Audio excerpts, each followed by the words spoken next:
We always talk about deep occult knowledge, history that has been suppressed, history that has not been shared. What if I told you an 8-year-old girl painted a picture of Jesus? Welcome back to the channel. Thanks again for joining me. Let's get straight into it. I was taken by another friend of mine into a very wild part of Ecuador, where the people live in these very small communities, and contact between the communities are by these hunters who act like, you know, the old traveling minstrels taking the news around. And so I said to the translator, is one of these people here? He said, no.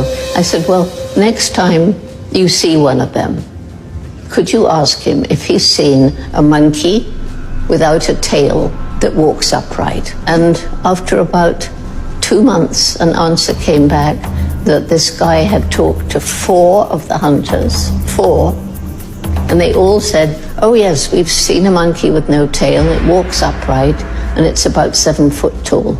These are the kind of stories that make me feel that there's something. I mean, otherwise there wouldn't be stories in every single country. Lying old bitch. Nah, what do you think? Do you think she's telling the truth? Do you think she's lying, making it up for some 10 minutes, 15 minutes of fame? What could she mean? She's asking these people in the jungle and these tribes, etc, etc. Do you think they're lying? Do you think that they know she's going to be on a podcast down the line and say the story? Or do you think it's just true? Do you think they're just saying what they see? Probably said the latter's more realistic, but that again, in my opinion.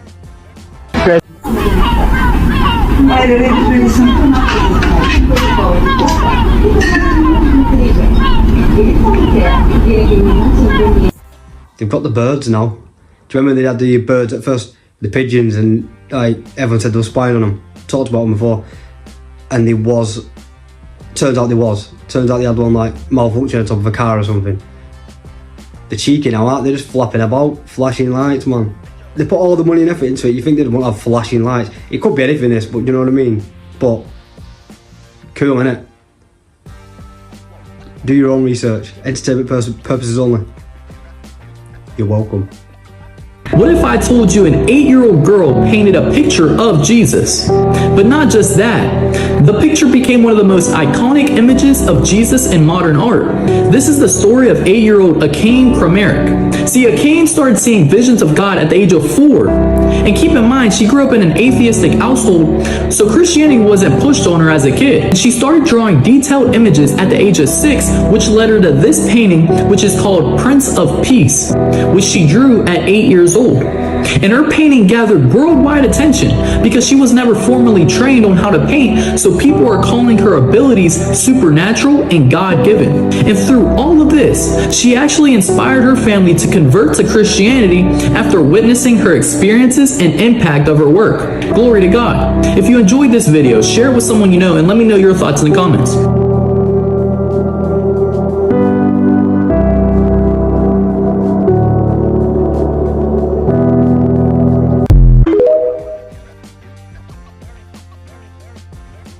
I hate to keep repeating myself, but when you see kids of this age and people of this age who have no beneficiary, no, they don't benefit from any whatever they say, really. It's powerful, isn't it? It's powerful, man. When you see her artistry, like she's so good at what she does, but what she's painting, and wouldn't it make more sense? Wouldn't it be like Middle Eastern Jesus, like God? Wouldn't it like Middle Eastern rather than Caucasian?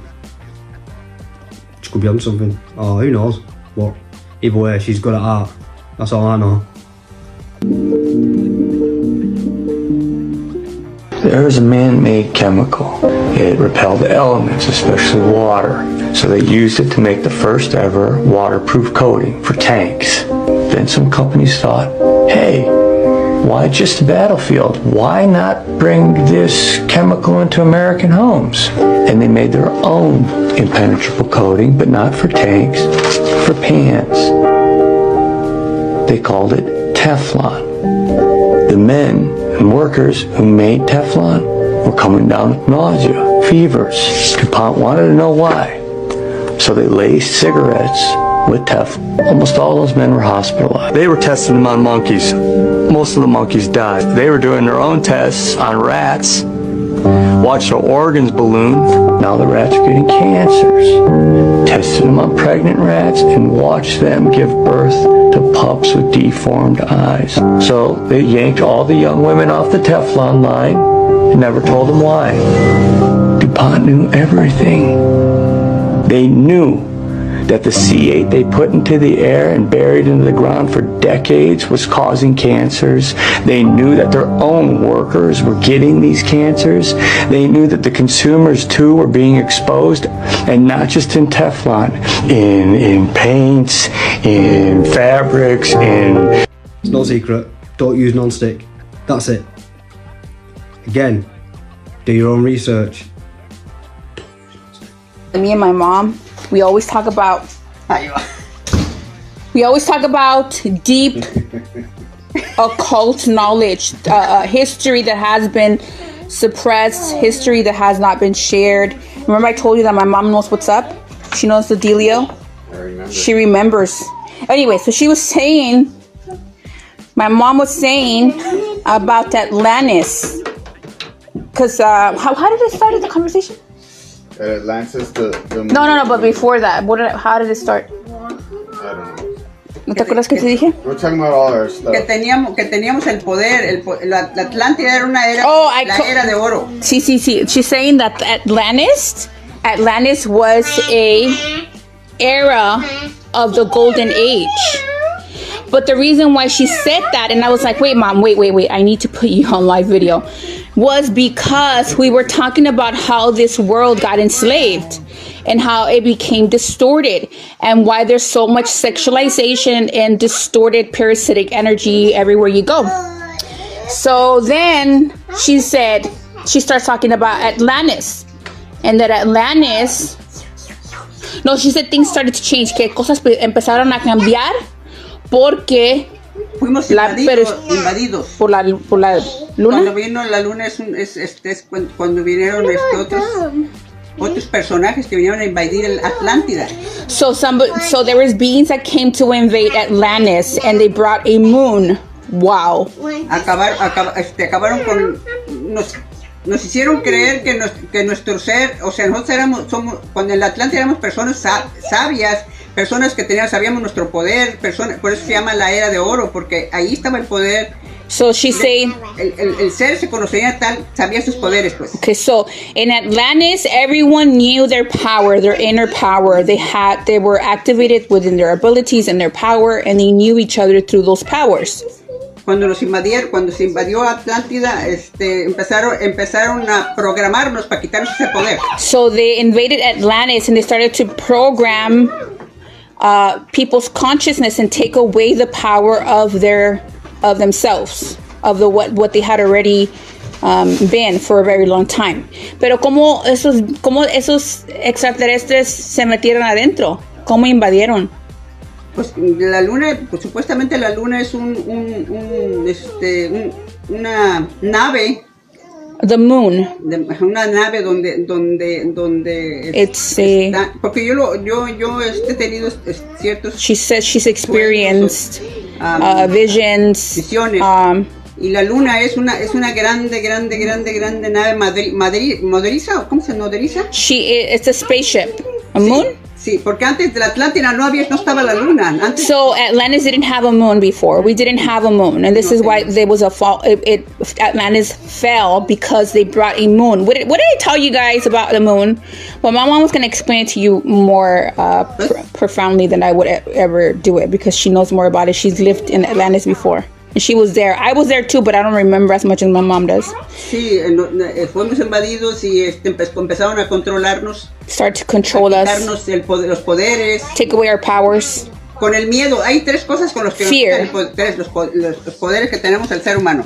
Que estamos muy programados y muy arriesgados. El miedo, la culpa. Okay, so this is how they started to project from the moon. Fear, guilt. La culpa es una de las cosas peligrosísimas que si no guilt is the most lower dense frequency, lowest frequency that you can have within your being. And a lot of people have guilt because they allow themselves to fall. And then nos quitan el poder de nuestros grandes poderes de crear. Pero estábamos hablando de que por qué existen tantas cosas negativas el día de hoy, porque nos han enseñado a tener miedo. El miedo no puede crear más que más miedo. She says that the reason why they've gotten away with so much is because there's so much instilled fear in our consciousness, and fear creates lower realities.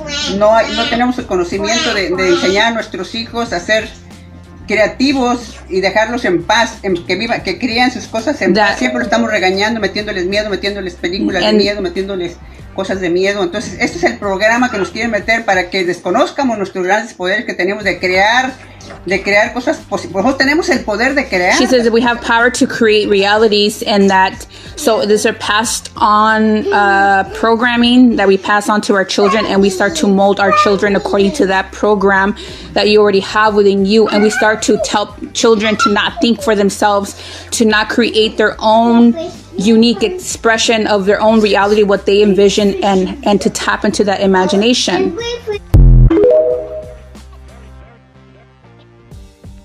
Any Spanish speakers? Is she even telling the truth? I couldn't even tell you anything about this clip. I just find it interesting. I believe we had like the Atlantis and all the Tartaria and everything. I think there was obviously civilizations, advanced civilizations, way before us. We're nothing special.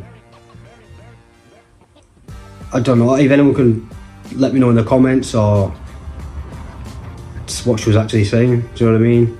So, but either way, I think I love seeing these like you see the Native Americans speak on Bigfoot. It just sounds so much more interesting, doesn't it? I think it's the accent. It's like, oh yeah, I believe her. Whatever she says, I believe her. Landed on the moon, I believe her. We didn't. Anyway, let's move on. Like this.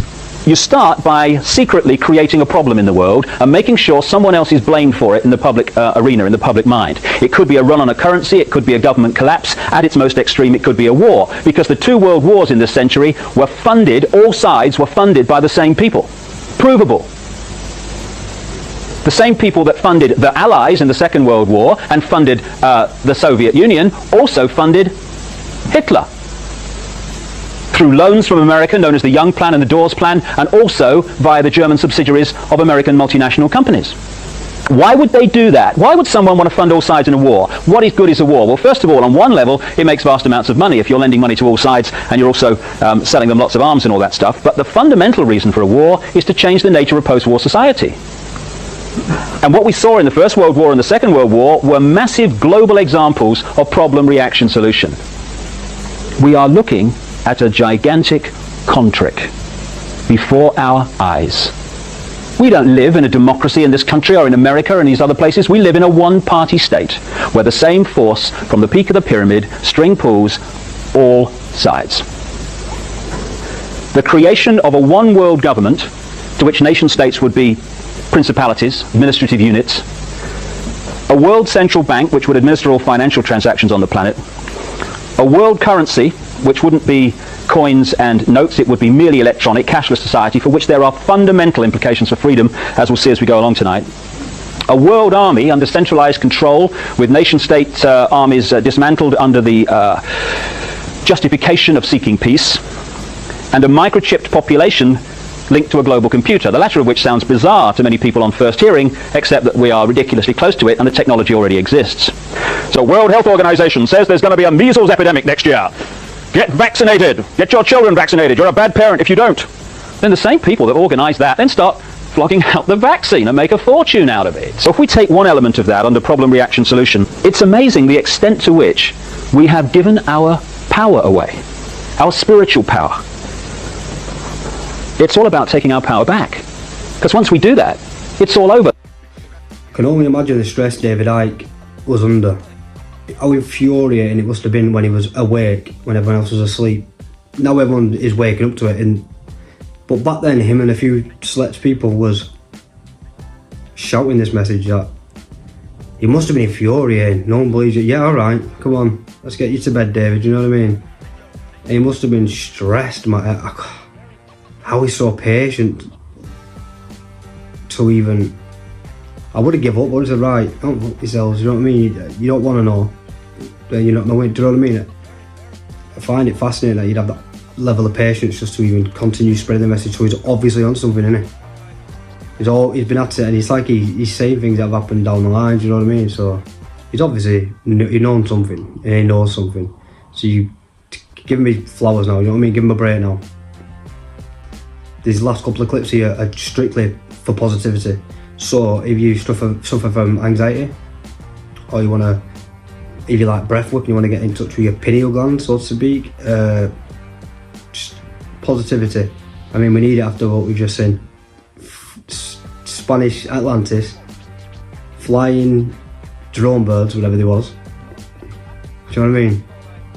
And some craziness of David Icke. You need a bit of positivity at the end of the day. I think it's all positive, obviously. I think we do on this channel, but what I'm saying is, positive, you can't never have too much positive, do you know what I mean? So let's end it like this. I'm going to throw you now a couple of positive clips back to back, and I'll see you on the next one. Thank you. It's been an absolute pleasure again. If you're here and you've been here before, I honestly appreciate you. The views are dwindling. Save me. Thank you. I'll see you in the next one. Ciao, ciao. If you cover your left eye and look up, it turns off the part of your brain that holds anxiety. Now, how easy and ridiculous can that be? It's so cool. So when you're finding yourself anxious and just totally in your head, cover your left eye, look up. I would add, take a deep breath and just feel yourself calm down. Demonstrating how to do the breath that activates your pineal gland. So I first learned this as a Kundalini yoga exercise named Mahaband Kriya. I started practicing that 10 years ago. And then when I started going to Dr. Joe retreats and reading his books and Becoming Supernatural's book, he talks about there and breaks down all the science of it, as well as at the retreat. And I highly, highly recommend participating in his retreat.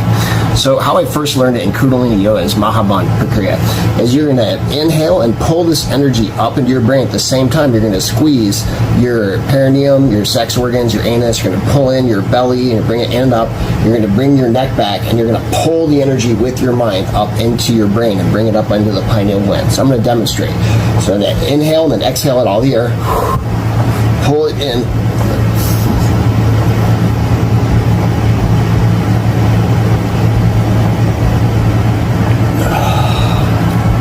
That's the breath.